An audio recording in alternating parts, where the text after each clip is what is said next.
Bienvenue dans Capital Humain 3.0, le podcast qui explore les nouvelles façons de penser le travail, le leadership et la transformation des organisations. Je suis Johan Darquest et dans chaque épisode, je vous propose un regard décalé, éclairé et profondément humain sur les enjeux RH, managériaux et sociétaux d'aujourd'hui. Prêt à remettre du sens, de la conscience et de l'intelligence collective au cœur de nos pratiques? Alors c'est parti! Alors bonjour et bienvenue dans Capital Humain 3.0 pour une toute nouvelle émission. Alors aujourd'hui j'ai le plaisir de recevoir Nathan Duroux, fondateur de Dupsy, un acteur qui fait bouger les lignes sur la santé mentale au travail. Enchanté. Enchanté, je suis très heureux de te recevoir et de partager ce moment avec toi et on a plein de choses à se raconter. Un plaisir partagé. Alors Nathan, tu dis avoir une mission claire, transformer la manière dont les entreprises abordent la santé mentale en remettant l'humain au centre, tout un programme.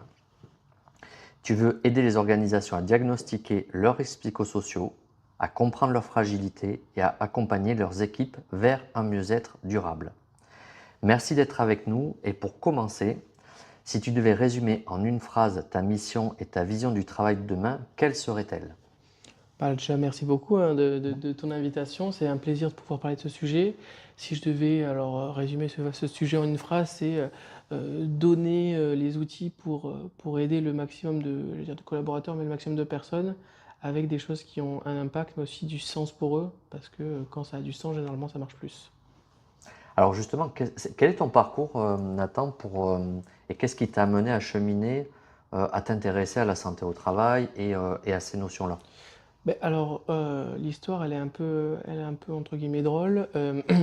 Tout commence au début. Alors moi, je sais pas si on en a parlé, mais je suis psychologue. Ouais. Je travaillais au début à la PHM. Donc pour ceux qui connaissent pas, c'est les hôpitaux publics de Marseille. Oui. Et j'étais spécialisé auprès d'un public d'enfants autistes. Donc j'accompagnais beaucoup dans la prise en charge thérapeutique. Mais quand on accompagne j'allais dire cette typologie d'enfants, la majorité, en fait, tu vas accompagner les parents. Oui. Dans les différents échanges que je pouvais avoir, je me rendais compte que dans les séances, la majeure partie, si on peut résumer, 70%, c'était la notion de travail. Ok. Et je me suis dit au bout d'un moment, mince, qu'est-ce qui ne va pas dans cette notion de travail pour avoir une vie familiale et une vie de parents ultra compliquée, mais que psychiquement, le travail prenne le dessus. Donc je me suis intéressé, parce que la notion du handicap est assez importante pour moi. J'ai 2 frères handicapés, donc ce qui m'a aussi Bien permis sensibilisé. à ce sujet-là. Donc je me suis dit, d'où la notion après de spécialisation dans l'autisme. Et à ce moment-là, je me dis, mince, qu'est-ce qui pose problème?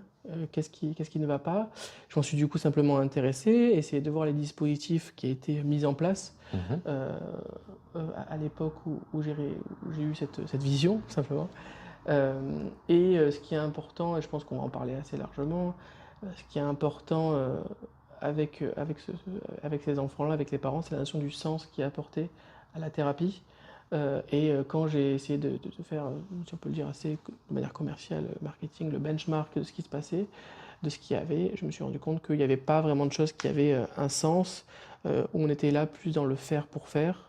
Et je me suis dit, comment on peut aider ces gens-là? Parce que à la fois dans ce que je vois, à la fois dans les chiffres, ça va pas. À la fois avec mon humble vision de psychologue, je voyais que les choses n'avaient pas de sens. Alors comment on peut travailler sur quelque chose à impact? Voilà à peu près aujourd'hui où j'en suis arrivé pour créer Dupsy, ce qui est Dupsy, dans l'aspect accompagnement psychologique. Alors Dupsy, c'est une histoire collective. Si tu n'es pas tout seul justement à l'origine de cette fondation, est-ce que tu peux nous dire un petit mot sur la genèse justement de Dupsy et quel sens ça représente justement pour toi? Tout à fait. Alors, on est aujourd'hui plusieurs cofondateurs au titre de 4. Si on prend la genèse, je suis l'auteur du premier mouvement. Oui. J'ai été rejoint très très rapidement par Quin, qui est mon cofondateur initial. À la base, dans la partie de construction visuelle, d'identité visuelle, avec ma partie moi clinique. La sensibilité de Quin m'a énormément plu sur ce sujet-là. On a décidé du coup de continuer l'aventure ensemble. Et dans un deuxième temps, on s'est fait rejoindre par Stanislas, qui est du coup directeur commercial chez Dupsy, et Vincent dans la partie directeur technique, pour aider à la fois pour avoir vraiment une vraie vision de ce qu'est la santé mentale, avec une expertise à la fois commerciale et technique, plutôt que de partir de nos propres mains. On voulait travailler avec des gens qui ont autant de valeur sur ce sujet-là.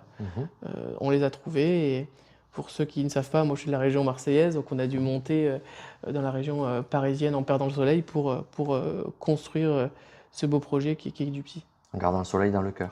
Le soleil dans le cœur, on essaie d'y retourner de temps en temps, mais pour l'instant il reste dans le cœur, surtout en ce moment. Surtout en ce moment. Alors, tant qu'on est sur Dupsy, justement, parce que, bon, il y en a qui te connaissent parce que vous êtes déjà implanté dans des entreprises, mais d'autres ne vous connaissent pas. Qu'est-ce que vous proposez comme approche, comme vision et comme solution technique, justement? Oui, alors pour ceux qui ne connaissent pas, qui ne me connaissent pas, qui connaissent surtout pas Dupsy, nous on va proposer une solution, on va dire numérique, technologique, une application pour permettre aux entreprises d'accompagner à la fois leurs collaborateurs. Donc chaque collaborateur a son espace avec tout un espace, ce qu'on peut appeler d'auto-formation, de bilan pour comprendre ce qui ne va pas, de manière professionnelle mais aussi personnelle, parce que aujourd'hui, ce que je dis souvent, on n'est plus dans les années 2000-2010, on sait très bien que tout est lié. Et la possibilité d'aller voir un psychologue partout en France, en visioconférence, mais aussi en cabinet, ça c'est important, la notion de présentiel. Mais dans cette quête de sens, pouvoir aussi aider les RH et les entreprises avec tout un espace pour mettre en place des actions concrètes, avoir des métriques. Actions concrètes, ça peut être des baromètres, des formations, pour à la fois aider l'individuel, accompagner le collectif et permettre au CODIR, à la direction, au DRH d'avoir des métriques pour aider à la prise de décision sur l'ensemble des objectifs de l'entreprise. Et les salariés peuvent avoir accès en continu en fait à leur espace? C'est ça. Nous, on a, alors c'est 24/24, 7 sur 7, chacun a son propre espace, à savoir que, on a des, comment dire, on est normé, je veux dire, on est protégé, donc nous-mêmes, on n'a pas accès à ce que font les personnes. Donc c'est quelque chose d'autonome, individuel, disponible, et la possibilité de voir les psychologues. On a des psychologues du lundi au samedi. Malheureusement pas le dimanche, elles prennent du repos, mais l'idée c'est de pouvoir proposer de manière presque continue un espace, mais un espace où la personne choisisse sa psychologue en fonction de ses spécialités, de sa tête, de son affinité, pour qu'elle puisse parler de ses difficultés de la meilleure des façons. Aujourd'hui, on sait que les salariés français qu'on a interrogés pour une étude notifient que, en fonction de leurs difficultés professionnelles et personnelles, la première personne à qui ils vont en parler avec plus de facilité, ce sont les professionnels de santé et surtout les psychologues. Derrière leur famille, leurs amis et après leurs collègues de bureau. Donc l'idée, c'est de pouvoir répondre à cette demande-là en fournissant un accompagnement continu, à la fois pour détecter mais aussi accompagner. Et justement, après cette logique-là, donc l'entreprise, elle a peut-être une photo justement à un instant T de comment les salariés se perçoivent justement leur santé au travail. Et s'il veut aller un peu plus loin, est-ce que l'entreprise a des données collectives? Alors je suppose que c'est anonymisé, mais est-ce qu'elle a une synthèse collective qui lui permette en fait de vraiment prendre le sujet à bras-le-corps et puis de pouvoir proposer des actions? C'est ça. Nous, on a voulu développer ça, alors bien sûr de manière anonyme. L'idée, c'est pas de dire qui a fait quoi, parce qu'en fait, ça sert à rien, et à part cristalliser la chose, ça ne fait rien avancer. Donc on va pouvoir fournir à la fois des recommandations par rapport aux métriques, et l'idée c'est de pouvoir aider ces DRH, ces CODIR, mais même ces managers, avec des recommandations faites par nos experts, des psychologues, et pouvoir à la fois préconiser des actions à mettre en place, mais aussi des recommandations très concrètes pour aider vraiment le collectif, et pas dire on va juste nous accompagner individuel, on va juste accompagner le groupal, on va juste accompagner la direction. Non, nous on accompagne l'entreprise parce que on est dans un monde d'entreprise et cette notion de sens aujourd'hui est plus importante en accompagnant le groupe. plutôt que l'individuel. L'idée, c'est de faire les deux. Alors moi, j'ai eu le loisir en fait de pouvoir voir Mm. l'application et moi, il y a quelque chose qui m'a frappé, qui m'a intéressé. Je trouve, c'est qu'il y a du contenu vraiment personnalisé en fonction du déclaratif Mm. et, euh, et je trouve que c'était intéressant pour la notion d'autonomie. Et Mm. est-ce que tu peux nous dire comment c'est construit, comment ça... Oui, Ouais. alors encore une fois, je pense que les gens vont dire chose non, mais c'est quel sens on peut apporter quand la personne arrive sur son contenu. Par exemple, on parle de, je sais pas, de gestion du stress, de gérer son Mhm. stress. Est-ce que c'est la personne qui, par exemple, a appuyé je veux travailler sur ça, ou est-ce que c'est automatiquement qu'on lui propose? Quand il y a ce cas-là ou ce cas-là qui arrive, comment on peut l'accompagner? Une personne qui se sent stressée, qui se sent stressée, pardon, comment l'accompagner? Et c'est construit de manière assez simple. C'est un programme aujourd'hui où on va dire jusqu'au début, est-ce que tu connais bien cette notion? Comment tu peux aussi apprendre à la détecter, à la Mhm. fois pour toi, mais de manière aussi groupale, hein, comment tu peux apprendre, toi en tant que personne, à pouvoir détecter les notions de stress chez les autres? Oui. Quelles sont les notions théoriques? Quels sont les exercices pratiques? L'idée aussi de nous, de ce qu'on essaie de développer, c'est il y a plein d'exercices qui existent.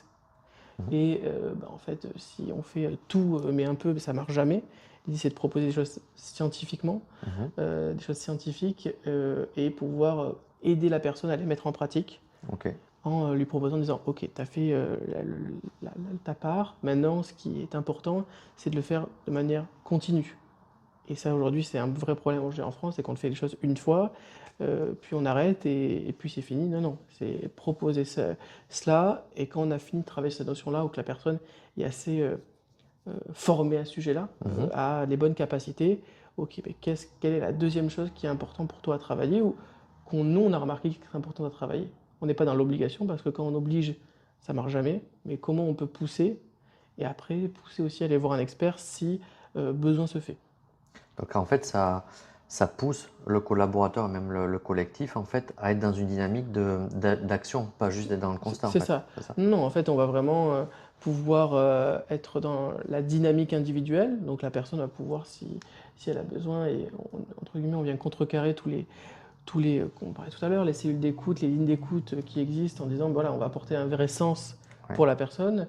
Donc accompagner l'individuel, pouvoir aussi travailler avec le collectif, Mhm. avec des métriques, mais on va pas dire Jean-Pierre, Marjorie a fait ça. Non, non. Marjorie, elle sait très bien ce qu'elle a, elle sait son score, mais c'est que pour elle.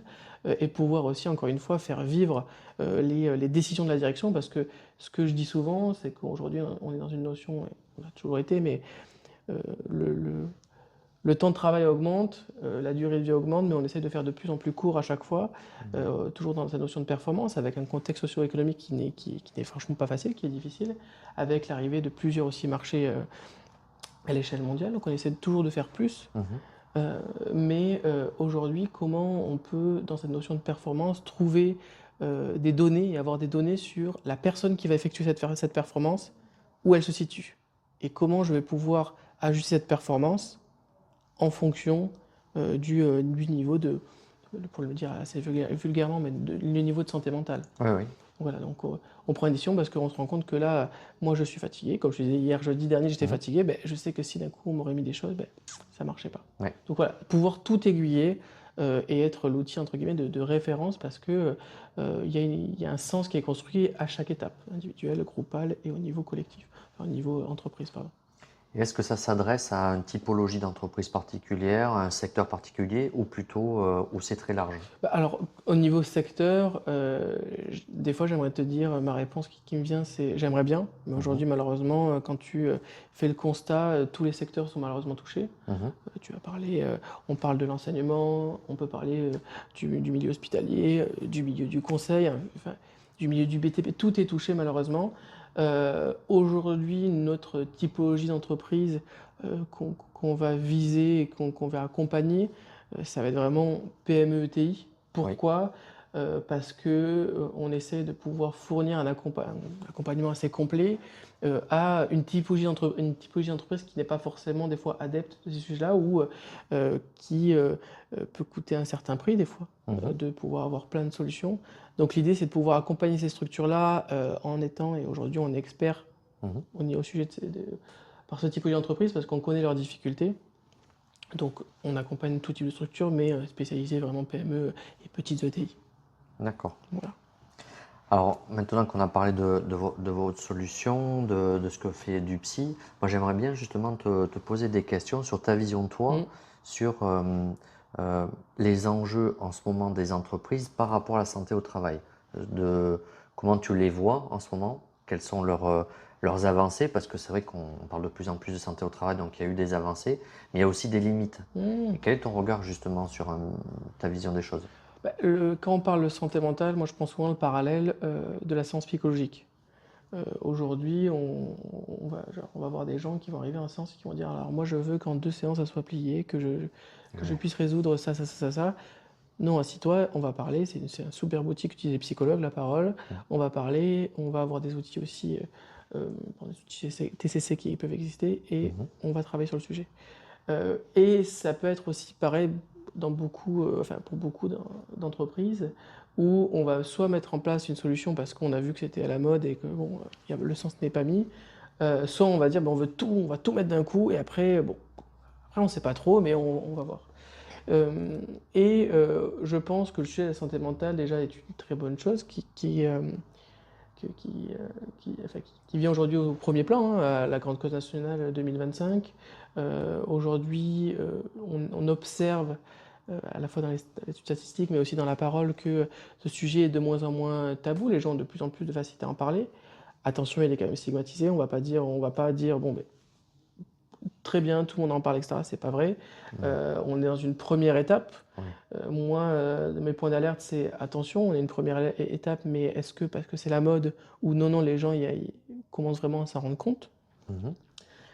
Quand j'entends les gens, c'est de manière globale, c'est-à-dire, on va dire la direction, mais aussi les salariés. Du coup, c'est comment on peut agir sur les difficultés qu'on a pu repérer depuis les 5, 10 dernières années. Et quand on inclut cette brique de santé mentale, comment on peut mettre en place des solutions, mais pas de manière flash, comment on peut penser la chose. Mhm.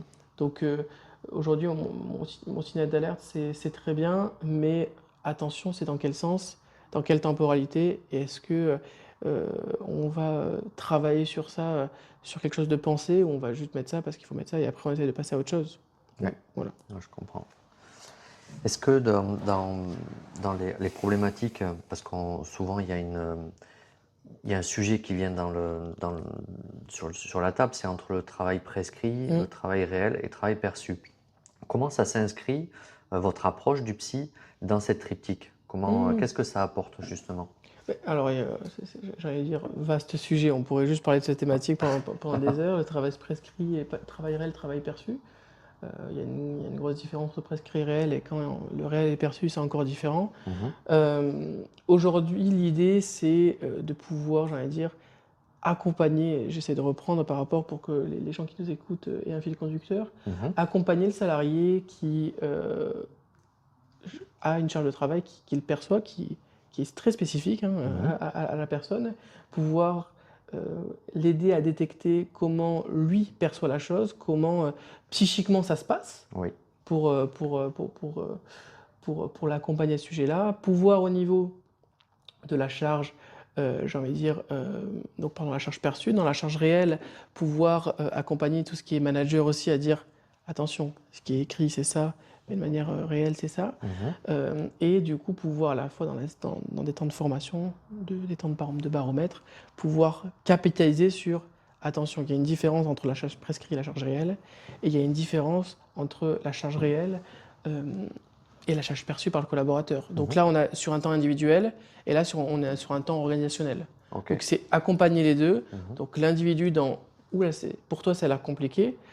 Qu'importe la charge de travail, hein, qu'importe, j'allais dire, la charge de travail réelle, parce qu'une charge qui peut être très mineure peut être perçue comme insurmontable pour une certaine personne et super tranquille pour d'autres. Donc c'est accompagner l'individu sur cette notion de charge perçue et accompagner l'organisation sur cette notion de charge réelle et prescrite. Est-ce que dans vos approches, vous avez des outils, alors peut-être des vidéos ou des tutos, qui permettent de faire de la pédagogie pour expliquer des Mm. notions complexes? Parce que je prends un exemple des risques psychosociaux. Mm. Alors, dans des grosses structures, c'est très établi, mais par exemple dans les TPE, PME, même les grosses PME, il y a un peu de confusion des fois qui est Mm. faite. Est-ce que votre approche permet de faire de la pédagogie justement aussi? Ah bah, j'allais dire, c'est le principal. Aujourd'hui, j'ai quand même voulu accompagner la solution sur l'aspect clinique, sur une approche assez quand même perso, parce Oui. que aujourd'hui, moi, je pense que c'est l'aspect primordial. En revanche, il y a un aspect pro qui est dans l'aspect des RPS, où les gens, je trouve qu'aujourd'hui, commencent à, je vais dire, connaître ce mot dans le fait de, ah, je connais ce mot, les RPS, je connais les risques psychosociaux, mais dans l'aspect définition, Mm. c'est assez flou. Donc l'idée, oui, on essaye par un aspect purement définition, qu'est-ce que Mhm. c'est, par un aspect de comment ça peut se mettre en pratique. Le mot est mal dit, je trouve, parce que mettre en pratique des RPS, Ouais. c'est pas fou, mais dans la partie mettre en pratique, voilà, par exemple, il y a une partie, c'est le stress. Voilà, maintenant, comment ça se met en place. On le euh, ramène à du concret sur voilà, du travail réel. et comment, et je trouve une chose qui est importante que j'ai pu beaucoup échanger alors, par les pieds de conférences, de webinars, la notion de conseil, Mhm. je trouve que elle est aujourd'hui difficile. Donc c'est un gros travail de positionnement parce que un conseil peut être très spécifique à un secteur, comme on parlait tout à l'heure, mais qui ne marche pas du tout pour un autre. Oui. Donc c'est comment trouver la bonne posture pour Mhm. parler. Ça c'est un travail nous qu'on fait en interne pour que ce soit assez global. Et en même temps que on puisse, j'ai envie de dire, pouvoir donner des exercices assez pratiques, assez concrets pour chacun, quoi. D'accord. Alors, j'aimerais te poser une autre question aussi, Nathan. Moi, par expérience, de plus en plus, j'entends les managers qui rencontrent des difficultés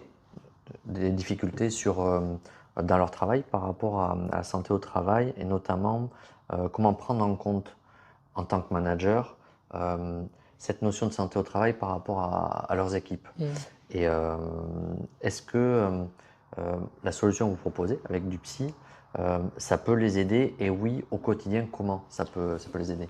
Bah, déjà, c'est une posture assez quand même compliquée. Alors la réponse est oui, mais la notion de, encore une fois, là, qui me vient, c'est la notion de posture, hein. Oui.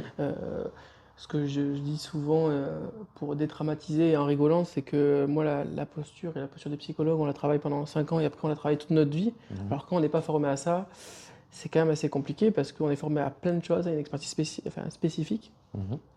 Et on se rend compte que dans le monde de l'entreprise, souvent le plus difficile, c'est l'aspect social. Donc, surtout quand on arrive à un poste de manager, ça fait penser qu'à peu près, j'avais vu une étude là-dessus, 45% des managers ont ou ont eu des difficultés en lien avec leur santé mentale à leur prise de poste. Quand Mhm. même, je trouve ça Ouais, c'est assez, marquant. assez marquant quand même. L'idée d'accompagner aussi ces managers, donc quand je te parlais tout à l'heure de la notion pro, mais aussi la notion perso, où j'ai beaucoup appuyé la notion perso, mais aussi la notion pro, mais la notion de managériale est importante et en Oui. fait est une des thématiques qu'on travaille. Pourquoi? Parce que être manager, avec tout ce que ça englobe, hein, Mhm. mais dans l'aspect social, c'est un vrai travail de posture. Un vrai travail de posture. Déjà, qu'est-ce que ça veut dire être manager? Enfin, Mhm. c'est tellement spécifique. Un manager, par exemple, manager de proximité ou dans l'aspect, je sais pas, dans l'aspect ménager, Mhm. c'est très différent qu'un manager dans le conseil, je sais pas, chez Deloitte. Mhm. Donc la notion de manager est très très très compliquée à définir, surtout quand on parle du social. Donc c'est pouvoir aussi leur faire comprendre, leur faire conscientiser ce sujet-là. Encore une fois, là on a toujours la même pédagogie, c'est pouvoir leur dire, ok, au niveau théorique, au niveau pratique, ça se passe comme ça, quels sont les outils à mettre en place. Et après, moi je trouve que aujourd'hui c'est quand même encore beaucoup, et il y a un tabou, même si on en parle, mais c'est beaucoup Mhm. stigmatisé, mais c'est par notre application, pouvoir leur pousser des psychologues du travail, des psychologues cliniciens en disant, voilà, eux ils connaissent, pour moi, il y a une chose importante, c'est que dans l'auto-formation, ce qu'on n'appelle pas de la formation, mais dans l'auto-formation, il y a une spécificité humaine qui est telle que il va avoir des limites dans tous les cas. Et pour moi, Ouais. le but de l'auto-formation, c'est pouvoir faire conscientiser quelque chose à l'individu pour après aller plus loin. Et dans cette idée-là, Mhm. c'est pouvoir dire, voilà, il y a cette personne-là qui va pouvoir t'accompagner, et là, tu vas pouvoir lui dire ses spécificités. Qu'est-ce qui ne va pas et comment on va pouvoir prendre du recul là-dessus. Donc nous, notre outil va pouvoir permettre ça, de conscientiser, de dire déjà qu'est-ce que c'est manager? Tu es manager, mais enfin, est-ce que tu sais ce que ça veut dire? Parce que moi, comme ça, de manière générale, je ne sais pas ce que ça veut dire. Mhm. Comment en parler? Comment se positionner? Et du coup, quand tu as pris les étapes, comment du coup on va pouvoir aller plus loin et être dans la spécificité? Parce que moi, je ne crois pas du tout en une formation qui gère toutes les spécificités parce que la spécificité, elle est individuelle et elle est même. Alors, chaque secteur est différent, chaque entreprise est différente, chaque groupe est différent, alors chaque individu est différent. Et faire du cas par cas sur de l'auto-formation, c'est pas possible. Et ça, c'est, j'allais dire, la possibilité d'un expert. Mhm. Donc voilà, Bien donc sûr. on a ce chemin-là qui est fait pour accompagner aussi les managers. Et ça leur permet donc d'identifier les signaux faibles Mm. et d'avoir des interlocuteurs de proximité, tu parlais des psychologues, pour pouvoir venir en appui, en ressources, pour aider leurs collaborateurs. C'est ça. Alors, moi, il y a aider leurs collaborateurs, Oui, mais il y a aussi à s'aider soi. et ça. Parce que aujourd'hui, il y a un petit truc qui s'appelle les biais humains. Et c'est souvent plus facile de donner des conseils ou de pouvoir détecter, encore il faut savoir détecter, les différents signaux faibles. Et les signaux faibles, signaux forts, signaux invisibles, c'est la même chose, mais les différents signaux faibles, mais quand c'est pour soi, C'est plus dur. là, c'est plus dur. Mm. Donc l'idée, c'est de pouvoir à la fois dire les signaux faibles, les signaux forts, c'est ça. Euh, on le met, par exemple, parce qu'il y a des gens qui ne connaissent pas, mais au fur et à mesure de mes échanges, les gens commencent à les connaître de manière assez Mhm. rapide. Donc l'idée qu'on a, c'est quand même de donner des choses plus, enfin, peu communes pour dire, voilà, il y a aussi ça. Oui. Par exemple, l'aspect de famille, l'aspect de couple, même l'aspect ça en fait rigoler plus d'un, mais l'aspect de sexualité aussi, Mhm. qui sont des signaux quand même qui sont assez importants parce qu'on est là Mhm. on touche au cœur social, entre guillemets, de l'individu et qui sont des signaux à prendre en compte, mais que les gens ne savent pas. Oui. Euh, donc de pouvoir dire, voilà, ce sont les signaux, comment on va faire un test, parce que, ok, tu prends soin des autres, mais si tu prends pas de soin de toi, ça va être difficile d'accompagner les autres. Et comment, du coup, maintenant que tu es formé, et généralement quand tu es formé pour toi, dire les signaux, pour moi je les connais, bah, c'est de suite plus facile de pouvoir accompagner les autres. Est-ce que c'est peut-être pas justement dans le sens inverse, c'est-à-dire on commence par soi pour montrer l'exemple et donner envie justement Mmh. à l'équipe en disant voilà, moi j'éprouve des difficultés en tant que manager ou je suis pas à l'aise, je me fais accompagner et donc n'hésitez pas à faire aussi de même si vous. Ça renvoie à la notion de vulnérabilité aussi Mmh. qu'on parle de plus en plus et de quand on est manager de sortir peut-être de la posture de je dois être fort, solide et est-ce que il y a de ça aussi Oui, ah ben là, surtout quand on parle de santé mentale, euh, j'ai pas besoin d'aller bien loin, même, enfin, je peux aller dans mon entourage, Mhm. c'est une notion compliquée, alors que j'ai un entourage quand même beaucoup penché sur la psycho. Donc oui, cette notion-là de santé mentale est difficile parce que elle touche quelque chose qui a l'air contrôlable en totalité. On a l'impression qu'on peut contrôler tout ce qu'on fait, tout ce qu'on pense, etc. C'est encore une fois un biais humain, mais on peut contrôler et c'est nous, on se connaît mieux que personne. La différence, quand on se fait mal, là on peut pas contrôler. Mhm. Euh, donc ça peut être comme une vulnérabilité pardon. Au niveau aussi de figure, ça c'est quelque chose d'important parce que ça vient toucher quelque chose, mais c'est aussi pour ça que je parlais de la notion de sens quand on met en place des choses tout à Oui. l'heure, parce que quand une RH, une DRH avec qui j'échange beaucoup, hein, met en place quelque chose, je dis ok, mais est-ce que c'est pour la mettre? Et après, on laisse tomber, ou c'est bon, j'ai mis ça en place. Ou après, c'est voilà, dire, on va engager les choses, je vais faire partie du process. Mhm. Parce que là, c'est différent. Mhm. Parce que là, ça fait une figure, et la notion de vulnérabilité, euh, je vois ça, il n'y a rien de scientifique là-dessus, hein, je vois ça Mhm. comme une éponge où finalement, tout cet aspect de vulnérabilité, etc., est absorbé par la figure, et que du coup, c'est plus simple de pouvoir en parler. Mhm. Et du coup, c'est plus simple de faire des connexions, parce qu'aujourd'hui, il y a des études qui diffèrent, à peu près entre 35-45% des gens qui se situent en situation de souffrance psychologique. Et comment, du coup, on peut interconnecter ces gens? Et ça vient parler pour beaucoup de personnes de dire: ah, tu vis ça? Bah, moi aussi. Ah, bah, j'en avais aucune idée. Et c'est de pouvoir permettre ça, et souvent, c'est ce que je dis souvent par cette notion d'éponge-là, la notion de vulnérabilité est prise par la figure. Donc on a plus de facilité à en parler parce qu'il n'y a pas de vulnérabilité qui tourne autour de nous. D'accord. Et alors, il y a une autre question qui me vient, c'est que on avance quand même dans la démocratisation de ce sujet, mais comment on fait pour inciter les entreprises à passer le cap, pas juste de je le fais pour des questions réglementaires, parce qu'on sait qu'il y a des réglementations avec les RPS, un document unique, etc. Mais comment on leur fait passer un cap en disant je vais au-delà, c'est-à-dire que je m'inscris réellement dans une démarche engagée avec un suivi sur quoi on peut agir et sur quoi vous agissez auprès des directions pour les sensibiliser. Bah, déjà, je pense qu'il y a plusieurs typologies de direction en fonction tout simplement de la sensibilité. Oui. Une personne, une dirigeante ou un dirigeant qui est très sensibilisé, je veux dire, on n'a pas besoin de faire grand-chose, on parle la même langue. En revanche, ça va être pour des personnes qui sont peu sensibilisées ou pas du tout. Là, il y a un aspect à la fois économique qui s'y joue. On parlait ensemble du désengagement, même du coût de la santé mentale de manière générale, qui est faramineux, malheureusement. Et qui passe inaperçu aussi. Hein. Et qui passe inaperçu parce que on va être dans une chose d'invisible. Et encore une fois, c'est encore fou, mais le biais, la psyché humaine, ben, finalement, c'est trop dur à entendre et c'est pas visible, donc on va laisser passer.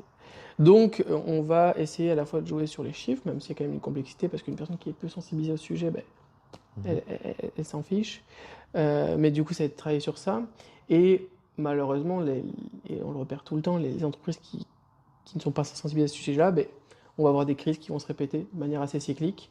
Des interventions ou dans un premier temps qui vont être, je sais pas, des cellules d'écoute, des choses comme ça, qui vont être un peu un drap qui est mis sur la difficulté. Et au bout d'un moment, on va se rendre compte dans les discussions, parce que c'est des choses aussi qui peuvent interroger. Je comprends pas, etc. Et en fait, on se rend compte, vraiment, les gens s'interrogent. Et là, le sujet s'ouvre, la brèche s'ouvre, et c'est là qu'on va pouvoir discuter. Et la notion aussi de coût financier par rapport à la notion de codir et d'entreprise est importante quand les personnes ont ouvert la porte. Donc malheureusement, c'est comme tout, j'ai envie de dire, hein, une personne qui veut pas bordeler, eh ben, en fait, on va pas la pousser, etc. Parce que dans tous les cas, ça va juste la bloquer. Pareil je parlais des contenus. Si on lui dit la personne, tu vas voir ça, ben, en fait, il y a plus de chances qu'elle va pas aller le voir. Donc c'est comment, à la fois par du concret, par du financier, par du théorique et par de la pratique. Oui. Et voilà, parce qu'aujourd'hui, du psy, c'est à peu près un retour sur investissement de 3,1 € sur 1 € investi. Parce que quand tu vois combien ça coûte. C'est pas négligeable. Hein, quand tu vois combien ça coûte, le coût du dégât d'engagement, finalement, j'allais dire souvent en rigolant, quand je chante avec les DRH, je dis c'est pas compliqué, hein, parce qu'en fait, au bout d'un moment, aujourd'hui, il y a beaucoup de sous qui se perdent. Et voilà, donc voilà, simplement aujourd'hui, c'est pouvoir ouvrir le dialogue, et quand le dialogue est ouvert, passer sur à la fois l'aspect des collaborateurs, parce qu'on est dans un temps d'engagement. Alors on est de plus en plus sur la productivité, mais d'un parallèle où on est là pour engager, recruter les meilleurs talents, quand même assez... Mais il faut faire de toujours plus. Donc on dit voilà, comment on peut appuyer sur comment on garde les meilleurs talents, parce qu'aujourd'hui, les talents, c'est 90% d'entre eux qui veulent mettre en place, que leur entreprise mette en place des solutions en matière de bien-être au travail et de santé mentale. Donc c'est comment on arrive à pouvoir protéger ces talents du monde du travail et pouvoir aussi économiser au niveau financier et éviter les crises qui prennent aussi de la psyché au codir, parce qu'au bout d'un moment, ça arrive 1, 2, 3 fois, 4 fois, qu'est-ce qui se passe?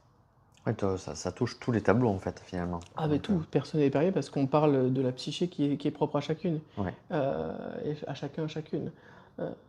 Dire que, et c'est souvent le cas, dire qu'une ou un DRH ou un membre de direction, lui c'est pour les autres, j'ai oui, enfin, je vois pas pourquoi il y aurait un super-héros dans l'équipe, alors qu'en fait on est tous, j'ai l'impression, fait pareil.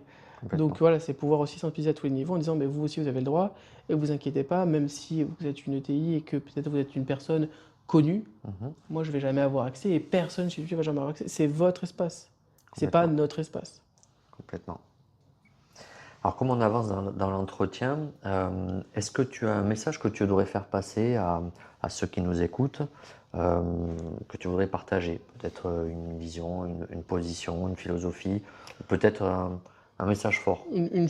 Alors, une phrase que j'évoque assez souvent et que je trouve qui me vient à la base du début d'Histoire de Psycho, hein, où quand j'accompagnais ces familles-là, la chose que je disais, c'est n'ayez pas peur et ça n'arrive pas qu'aux autres.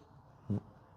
Aujourd'hui, finalement, on va voir sa collègue, son ami, sa fille, son fils, son conjoint, sa conjointe en difficulté, mais quand c'est vous, Mm. finalement, c'est aussi la même chose.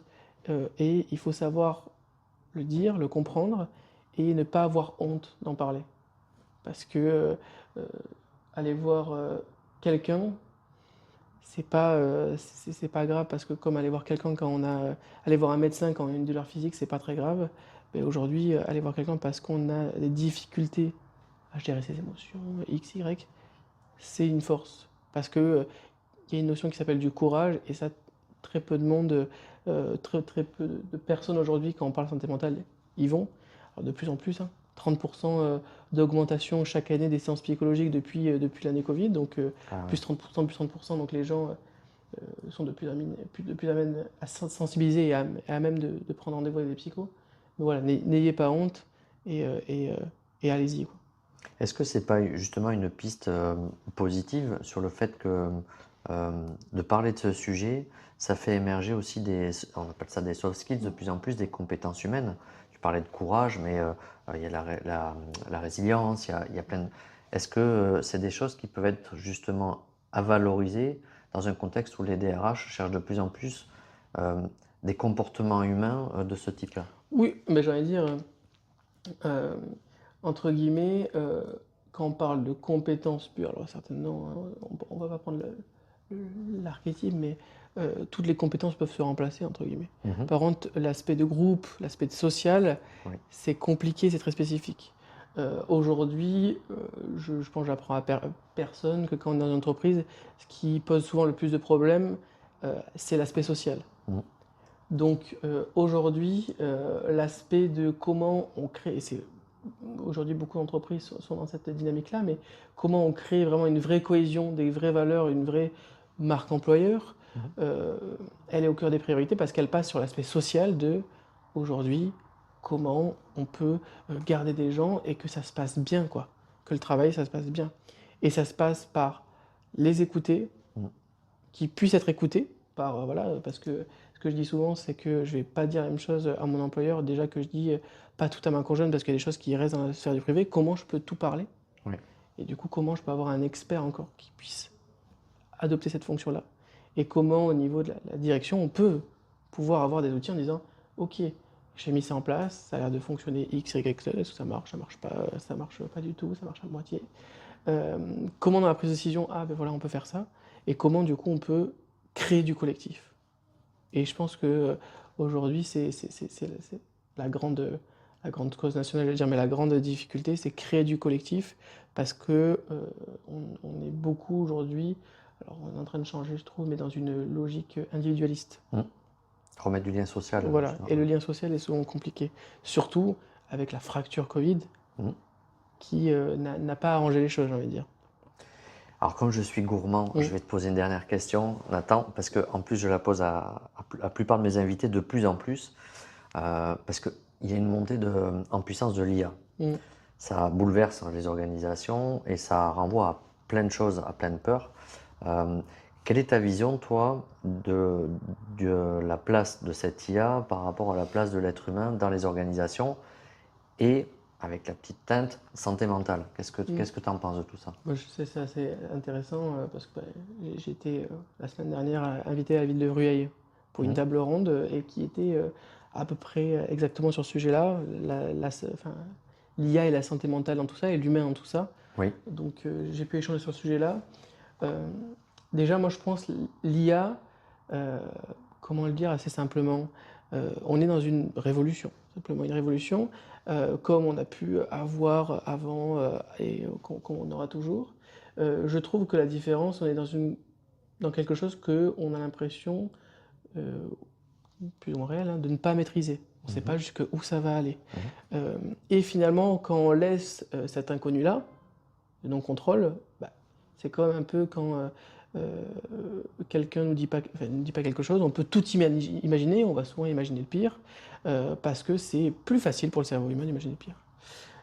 Donc finalement, on est dans cet inconnu-là, et avec un contexte aussi de productivité, d'aspect économique, ça peut, par les angoisses, ces angoisses-là, y répondre. Et oui. Donc aujourd'hui, on va avoir des gens qui sont de plus en plus soucieux de leur emploi par cette notion d'IA, avec tout ce qui se passe aussi quand on voit les géants comme Amazon, Google, etc., qui ont des grands vagues de licenciements, qu'elles se passent ou pas, le coup de com' du moins est là. Donc moi, sur l'aspect IA, c'est plutôt, dans cette notion de sens-là, comment on va pouvoir accompagner l'humain dans ces aspects de tâches qui peuvent être appuyer de la charge mentale ou pas. Et j'étais avec du coup un expert sur le sujet qui parlait, qui était dans le groupe d'Impact IA. Oui. Il signifiait une chose importante, c'est qu'aujourd'hui on a l'impression que l'IA est parfaite, mais on est à peu près sur 30 à 40% d'erreurs. Oui. C'est énorme. Moi je ne suis pas expert de l'IA, il en parle mieux que moi et c'est ce qu'il signifiait. Donc on est loin des choses. Et aujourd'hui l'IA, majoritairement, c'est là pour remplacer des temps de charge mentale sur des petites tâches. Donc moi, je ne suis pas effrayé. Par contre, ce qui m'effraie, c'est cet aspect d'inconnu-là et comment la société s'en prend. Comment arrive à prendre cette notion d'inconnu et dire, voilà, on peut tout penser. C'est comme ce que je dis souvent, quand on est jeune et on voit son compagnon, sa compagne qui ne répond pas, ou son enfant, quand on a des enfants, on peut tout imaginer, mais on n'imagine souvent pas le mieux, on imagine souvent le pire. Mais on est surtout, quand on rentre dans cet aspect d'inquiétude, on est pareil. Et je pense que l'IA est dans ce scope-là. Eh bien, en tout cas, merci beaucoup Nathan, c'était passionnant. Tu reviens quand tu veux, si tu veux nous parler d'autres thématiques et que tu affectionnes. C'est un plaisir. Et puis, je donne rendez-vous aux auditeurs pour de nouvelles émissions, d'autres personnes, d'autres philosophies, d'autres visions tout aussi intéressantes. Est-ce que tu veux dire un dernier mot ? Merci à toi, c'était un véritable plaisir. Voilà, donc n'hésitez pas aussi à prendre des temps pour vous. Et c'est la meilleure façon de prendre un temps pour soi, pour après pouvoir prendre des temps pour les autres. Et je te remercie de ton invitation parce que là, vous ne le voyez pas parce qu'il n'y a pas la vidéo, mais tu m'as invité dans vos locaux à Handilab, qui sont de super locaux et je trouve le projet super intéressant et je ferai un petit message dans LinkedIn pour expliquer en fait avec ton accord la philosophie de Handilab et pourquoi vous êtes inscrit dans ce bâtiment. Avec plaisir, je te donne l'autorisation pour faire Merci, le poste. À très vite. À très vite et merci à tous les éditeurs et je vous dis à bientôt. Merci d'avoir écouté cet épisode de Capital Humain 3.0. Si ce contenu vous a plu, je vous invite à vous abonner sur votre plateforme préférée et à laisser un avis ou un commentaire. C'est le meilleur moyen de soutenir le podcast et bien sûr de le faire rayonner. Vous pouvez aussi retrouver tous les épisodes sur Ocha via le lien en description. Et si vous souhaitez réagir, proposer un thème ou intervenir dans un prochain épisode, contactez-moi directement sur LinkedIn. À très bientôt pour un nouveau voyage au cœur du capital humain.